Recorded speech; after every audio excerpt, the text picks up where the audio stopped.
Vencedores e perdedores do GP dos Estados Unidos de 2025. Começando mais uma Race Week, dessa vez a Race Week do GP do México, a gente chega num cenário muito diferente do que a gente imaginou que estaria há alguns meses atrás, algumas semanas atrás em relação ao Campeonato Mundial. A gente chega faltando 5 corridas, não achando que nenhuma das duas McLarens é a favorita para ganhar o Campeonato Mundial, mesmo ainda liderando o campeonato, mesmo o Piastri ainda sendo líder e o Norris sendo o segundo colocado. Só que mesmo assim, mesmo com esse cenário, a aposta principal, o piloto que as pessoas ainda mais acreditam hoje para ser campeão mundial, considerando que a gente tem, é o Max Verstappen. E tudo isso muito por conta do que a gente viu na corrida de ontem, e por quem são os vencedores e os perdedores dela. Então, sem mais enrolação, bora já ver então quem são os vencedores e os perdedores do GP dos Estados Unidos de 2025. Vencedor, Max Verstappen. Como sempre, começando com o vencedor da corrida, mas dessa vez ele é o vencedor do final de semana. Acho que não é algo que eu costumo fazer, é algo até que eu precisava fazer mais, né? Falar quem é o principal vencedor do final de semana e quem é o principal perdedor. O Max Verstappen é o principal vencedor do final de semana. Não tem muito como dizer o contrário. O cara, além de ter dominado a corrida, ter vencido a corrida sprint, ter vencido a corrida principal, ele conseguiu abrir 23 pontos pra cima do Oscar Piastri, e teve até um comentário ontem muito bom falando que na verdade ele abriu 30, e daí pra McLaren em geral, por conta do acidente na corrida sprint que o Piastri acaba batendo no Hulk, dele é ricocheteado e bate também no Norris, tira o Norris da corrida, então tira pontos do Norris também e tira 30 pontos ao todo. O fato é que juntando então agora, a gente tá chegando em pistas que o Max gosta. O carro da Red Bull tá equilibrado graças ao ótimo trabalho que o Laurent, eu vinha falando errado, né? O Laurent Mekies vem fazendo na Red Bull. Eles ganharam essa confiança. Existe um cenário que provavelmente todo mundo sabe de que a Red Bull comece meio atrás em 2026. A Red Bull comece um pouco atrás das outras equipes, que ela tem uma certa dificuldade, pelo menos no primeiro ano, de acompanhar elas. Muito se fala disso. Então, buscando até então tentar convencer o Max a ficar mais uma temporada, o Laurent tá fazendo esse trabalho para entregar um bom carro em 2025. Daí começa 2026 mal e fala, ó, a gente começou mal porque a gente já sabia o que aconteceu, o trabalho estava encaminhando para esse lado, mas em 2025 a gente te entregou um carro para tu disputar o título mundial, provando que a gente pode fazer isso, só dá tempo pra gente trabalhar. 2026 não vai ser o ano ideal, mas a gente acredita que ao longo prazo vai conseguir fazer isso, e eles vêm fazendo isso. Eles vêm entregando um carro pro Max Verstappen vencer corridas, e quando ele faz isso, ele vence corridas. Ele é um dos poucos pilotos que, se você entregar um carro para ele vencer corridas, ele vai vencer a corrida, ponto. E principalmente quando você chega em pistas que ele gosta, Estados Unidos, mas principalmente México e São Paulo, que são duas corridas, cara, spoiler das previsões, que pra mim ele é o favorito a vencer. Claro que vamos esperar chegar lá pra ver o contexto todo e aí fazer as apostas, mas pra mim o Verstappen é o favorito pra vencer em São Paulo, é o favorito pra vencer na Cidade do México. Aí chega Las Vegas, aí chega Qatar, aí chega Abu Dhabi, que são outros 500 nessas corridas, mas nas próximas duas o Verstappen tem condição total de sair como vencedor e encostar demais no Piastri e no Norris. Cara, o que ele fez hoje nos Estados Unidos naturalmente bota uma pressão nas costas dos dois pilotos da McLaren. Fala, tá, a gente pode perder esse campeonato. O que o Max Verstappen fez agora nos Estados Unidos bota essa pressão nas costas dos dois e fala, escancara na cara deles, a gente pode perder esse campeonato. E os dois não têm o histórico de trabalhar da melhor forma sob pressão. Com isso, com esse alvo gigantesco perseguindo eles, e eles pensando nisso a corrida inteira, a chance deles errarem nas próximas etapas é grande. E o Verstappen, pra mim, é o favorito pra ganhar o Mundial de 2025 de forma bizarra. Perdedor, Oscar Piastri. Acho que talvez o maior perdedor desse final de semana. Se o Verstappen é o maior vencedor, o Oscar Piastri é o maior perdedor, porque foi desastrosa. Não só a corrida, eu ia completar falando a corrida, mas o final de semana do Oscar foi desastroso.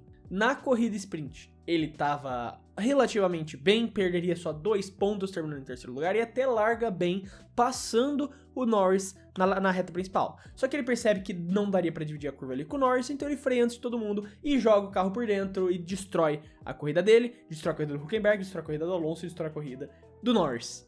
O que entrega de bandeja 8 pontos de vantagem pro Max Verstappen no campeonato. E isso não é oficial confirmado, mas se diz muito que o carro dele não estava no 100% pro domingo. Por conta disso, ele não consegue se classificar bem, não consegue bem na corrida. O que pra mim não é desculpa, né? Porque foi ele que causou isso. De novo, lance de corrida não merecia punição, mas ele fez a cagada. Se ele não tivesse feito a cagada que ele fez na corrida sprint, ele teria sim conseguido terminar a corrida em terceiro lugar, que seja no pior cenário em terceiro lugar, perderia só 2 pontos pro Max, e estaria com um carro melhor no domingo. É claro que, o quinto lugar é muito culpa do que ele fez no sábado, mas ainda assim é inaceitável. Você cometer um erro desses, você esquecer que existem outros carros. A disputa, beleza, sua disputa é com o Verstappen e com o Norris. Mas você não pode esquecer que tem outros carros no grid. E ele vai lá e faz aquilo que ele faz no sábado e arrebenta pra qualquer chance que ele tenha no final de semana. Tanto que, apesar... Ele fica em quinto lugar, né? Completamente isolado. Ele tava mais rápido que o pessoal atrás dele, mas ele não conseguia alcançar as Ferraris, ele não conseguia alcançar a McLaren e o Verstappen lá na frente dele. Ele não conseguia, não tinha condição dele fazer isso. E diz muito que por conta desse carro que estava remendado por conta do acidente no sábado. Ainda assim é inaceitável o que o Oscar Piastri fez nesse final de semana. Um líder do campeonato mundial não pode cometer esse tipo de erro, não pode se submeter a esse tipo de situação. Erros vão acontecer. O de anteontem foi inaceitável e custou um final de semana inteiro pro Oscar.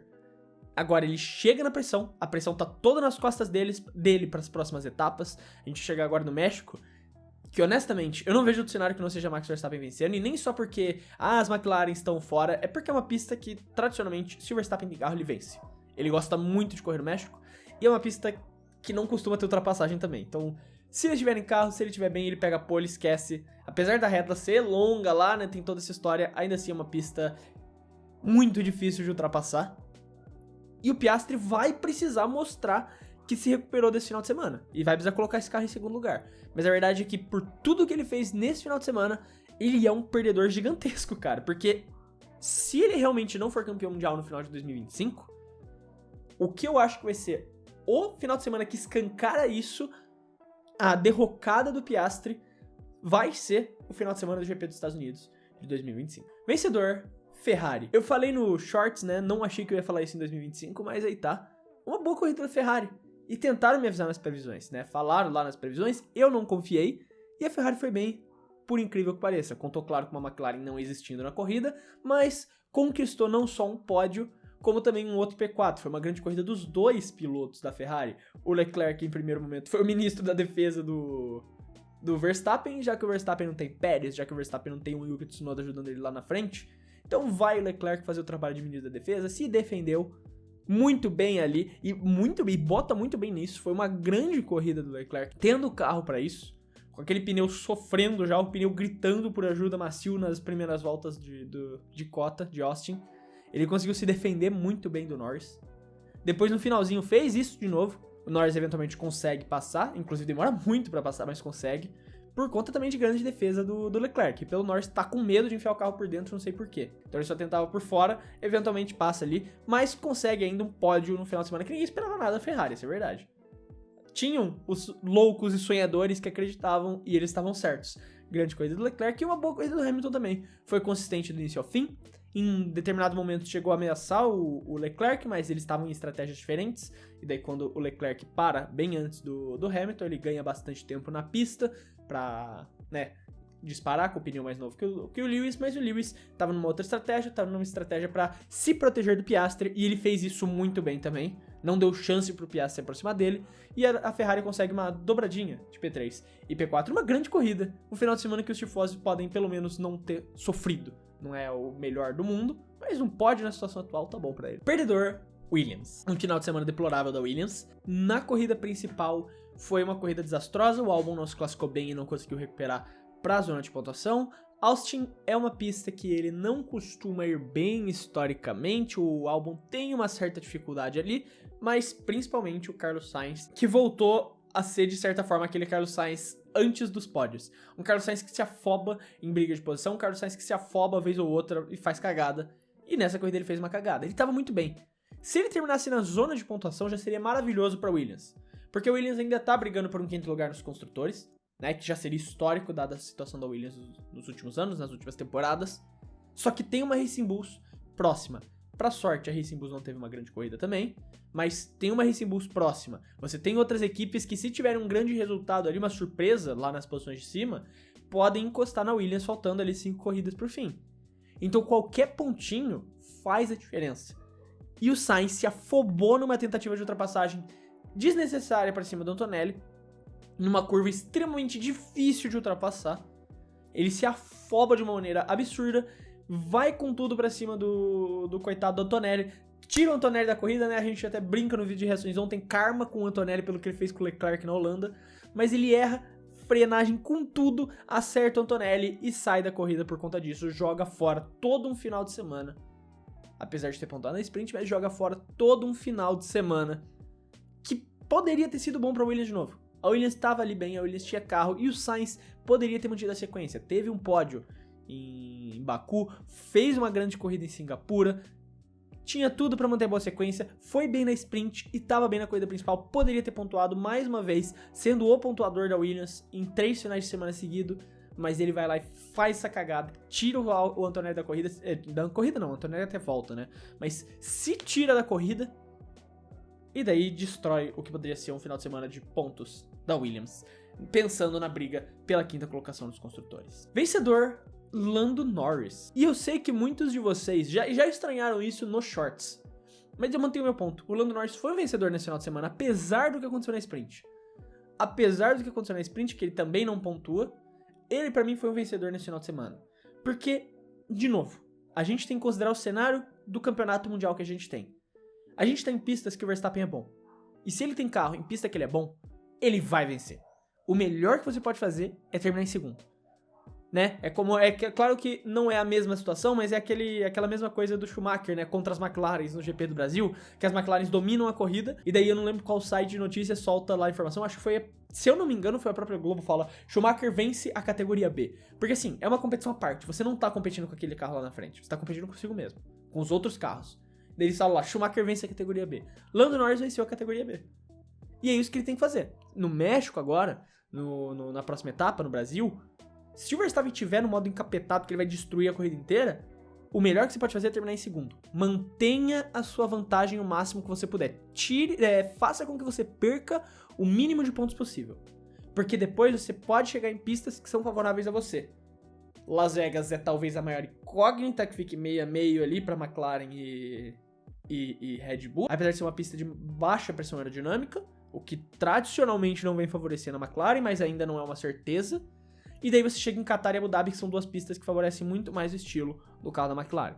Então, se ele consegue diminuir o máximo de pontos que ele perde pro Verstappen ao longo da temporada, ao longo dessas corridas que faltam, ele pode chegar nas corridas finais, que são aliás que vão definir o título, com essa vantagem para tentar vencer a corrida, terminar na frente e clamar para si a posição de líder do campeonato mundial, quando importa, que é quando o campeonato acaba. O Vettel sabe muito bem disso. O único momento que importa você estar em primeiro lugar é quando a temporada acaba. Qualquer outro momento que você está em primeiro lugar não faz diferença nenhuma se na última corrida você não está em primeiro lugar. O Vettel sabe muito bem disso em 2010. Então, o Norris só precisa, nesse momento, tentar minimizar os danos, pensando que ele está em pistas que ele não vai vencer o Verstappen. E ele fez isso. Ele terminou em segundo lugar. E ele vinha fazendo isso na sprint também, se não fosse o acidente com o Piastri. O Norris entrega um bom resultado, já é o segundo final de semana seguido que ele fica dessa forma, que ele termina exatamente atrás do Max. E existe, querendo ou não, um cenário de, sei lá, a gente chegar no Brasil, chegar no México, e uma Ferrari se encaixar muito bem. A gente chegar no México, ali no Brasil, e uma Mercedes do nada se encaixar muito bem. E vai que um Russell resolve vencer uma corrida, sabe? Assim, pro Norris terminar logo atrás do Verstappen é maravilhoso nesse cenário, porque ele tira ainda menos pontos. Então, cara, não acho que foi um mau final de semana, considerando o contexto e o que ele precisava fazer. Eu acho que ele fez o que ele precisava fazer e vai bem nessa situação. Pra mim, o Norris é o vencedor por conta disso. Perdedor, Andrea Kimi Antonelli. O coitado vinha fazendo uma corrida decente, vinha fazendo uma boa corrida, considerando a situação da Mercedes, né? Assim, a Mercedes não tava mais rápida que as Ferraris, não tava mais rápida que as McLarens, não tava mais rápida que o Verstappen. Tirando isso, tirando tudo isso, tava lá fazendo dela, entendeu?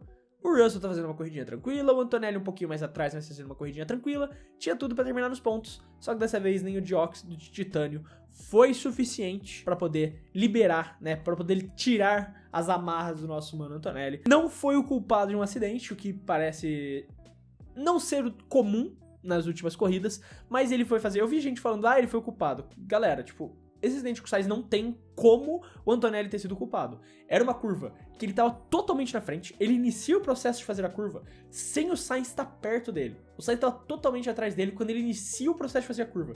E essa é uma curva que você tem que fazer fechada pelo melhor traçado, não tem como. Ele olha pra trás, ele vê que o Sainz tá atrás dele, não tava do lado, não tava disputando posição, estava atrás dele. Ele fala, eu vou fazer a curva. Aí o Sainz inventa que eu vou me enfiar ali naquele espaço, não tô nem aí. Ele vai com tudo e o Antonelli vira e dá em cima do Sainz. Não existia um cenário em que os dois fariam a curva depois que o Antonelli começou a curva e o Sainz estava atrás. Não existia esse cenário. Foi um otimismo gigantesco do Carlos Sainz pra enfiar aquele carro ali e tirar o Antonelli, o coitado do Antonelli da zona de pontuação. Aquilo ali danifica o carro dele, ele volta, ele tem que fazer parada, mas ele claramente volta sem o mesmo ritmo também.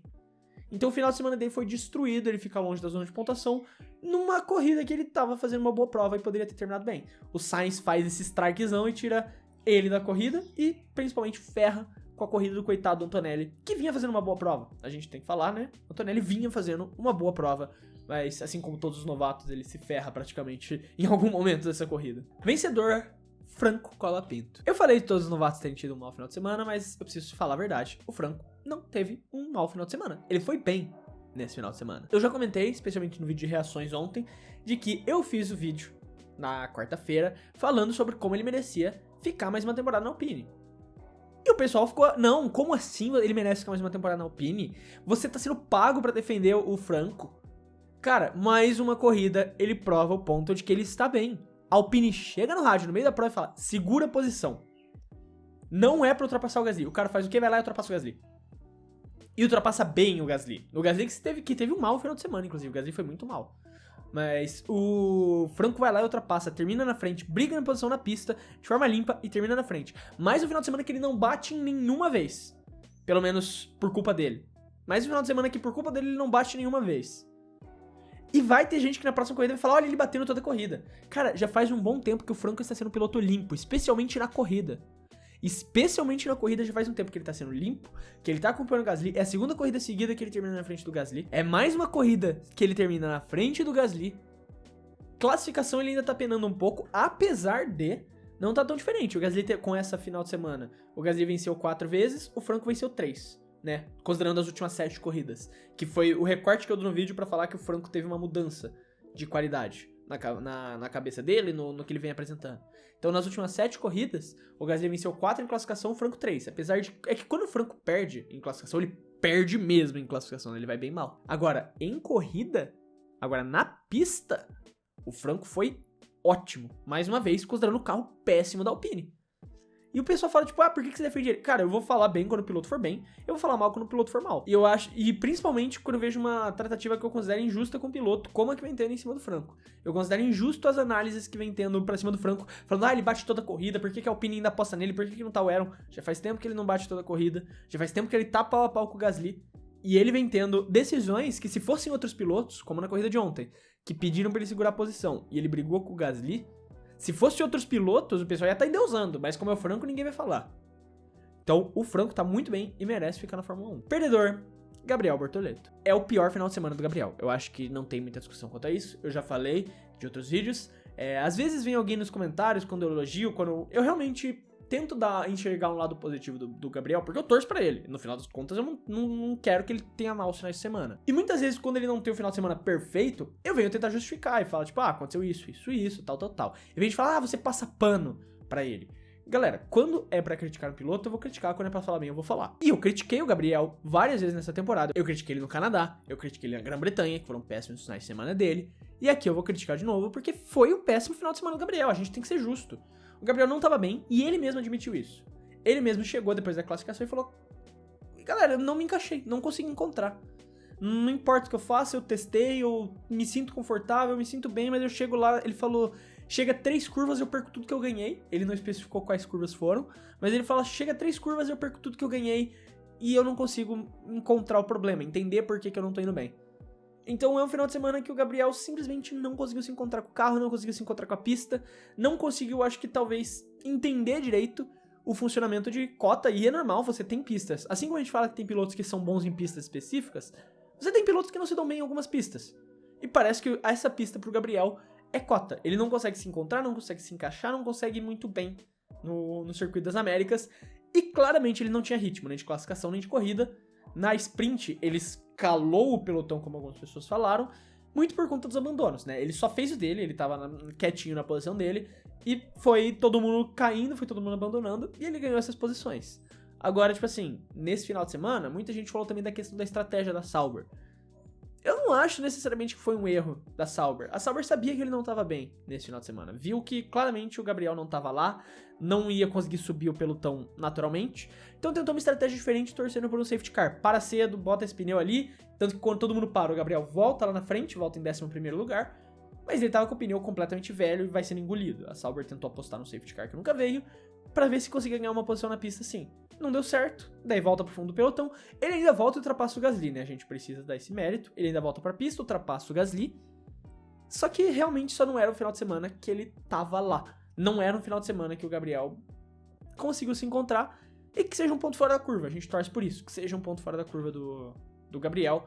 Que ele se recupere e no México volte a fazer boas provas. Ainda mais porque México é uma das provas mais singulares do calendário por conta da altitude, né? Então é uma prova única que a gente tem no calendário inteiro. E é meio difícil prever como as equipes vão se dar bem lá. A gente sabe como alguns pilotos costumam ir, mas é muito difícil prever como as equipes vão se dar bem, mesmo com as características de pista, porque é uma pista na altitude, isso afeta muito o motor, e cada ano é sempre uma loteria, pra gente ver quem se adaptou melhor. Mas a gente torce pra que a Sauber esteja bem e que o Gabriel se adapte melhor ao México e consiga entregar um bom resultado. Vencedor, Oliver Bearman. O Bearman foi o melhor dos novatos nesse final de semana, foi uma grande corrida. O Bearman se classificou muito bem, conseguiu se manter na zona de pontuação, apesar da cagada nas calças. Aquele momento com o Tsunoda, o Bearman quase foi pior do que o Sainz ali. Não seria pior, seria a mesma situação do Sainz. É que o bagulho aqui dele foi muito mais plástico, porque ele dá freada com tudo, ele joga o carro na grama, o carro roda e fica parado na pista e o Tsunoda vai embora, quietinho, como se nada tivesse acontecido. Mas o Bearman, ele quase botou tudo a perder ali. Se ele não se cagou inteiro, se ele não teve que sair dali direto pro banheiro, saiu da corrida direto pro banheiro pra se limpar, não sei o que aconteceu, velho, porque, pelo amor de Deus, aquilo ali foi sacanagem. Ele reclamou da freada cedo do Tsunoda, mas o Tsunoda freia quando ele quiser, essa é verdade, né? Você não pode se mexer, né, ficar zigue-zagueando o carro enquanto freia, mas frear você freia onde você quiser. É errado em alguns lugares, sim, mas você freia onde você quiser, pra fazer a curva. A prioridade é de quem tá na frente. E você, como piloto de Fórmula 1, tem que estar preparado pra isso. Mas daí, por conta desse erro, ele também perde a posição pro Hülkenberg, o que não muda o fato dele ter terminado na zona de pontuação com uma Haas num ótimo final de semana dele. Foi um bom final de semana do Oliver, se classificou bem, correu bem e conseguiu trazer pontinhos importantes pra Haas na insana briga pela 6ª colocação no campeonato de construtores que ainda tá rolando. Né, a Williams consegue se distanciar do pessoal, fica bem ali em 5º lugar de forma isolada. É isolada, né? Tá certo, não deixa de ser isolado. Mas o 6º lugar ali tá intenso e o Bearman faz pontinhos importantes pra ajudar a Haas nessa briga pela P6 dos construtores. Mas aí tá, os vencedores e perdedores do GP dos Estados Unidos de 2025. Eu quero, como sempre, saber a sua opinião, não esquece de deixar lá aí nos comentários, se você concorda, discorda, o que você mudaria do que eu disse. Eu sempre quero saber o que você tem a dizer, então não esquece de escrever nos comentários. Lembrando aqui também que se você gostou do vídeo e quiser ajudar o Clube da F1, você pode fazer isso se inscrevendo no canal, porque ajuda muito a poder continuar produzindo todos esses vídeos aqui para vocês. E também uma outra forma de ajudar é você clicando aqui embaixo no botão Seja Membro, é uma forma simbólica, é uma forma do seu coração de querer ajudar o Clube da F1, você não é obrigado a fazer isso, mas que ajuda muito a poder continuar fazendo todos esses vídeos aqui. E para recompensar quem ajuda dessa forma, eu dou prioridade para os comentários aparecerem na tela nos vídeos que envolvam comentários. Eu também quero lembrar que se você quiser uma camisa tematizada de Fórmula 1, você quiser algum produto, um copo, uma garrafa tematizado de Fórmula 1, você pode conseguir isso na loja oficial do Clube da F1, que é a FG Clube, o link vai estar no comentário fixado. E lembrando que tem bônus no lançamento, semana de lançamento da loja, com frete grátis, com o cupom Clube da F1, é só você entrar lá, procurar o seu produto, colocar no final, no carrinho, que você ganha o frete grátis. No mais é isso, eu quero deixar um abraço para você que ficou até aqui, e até o próximo vídeo.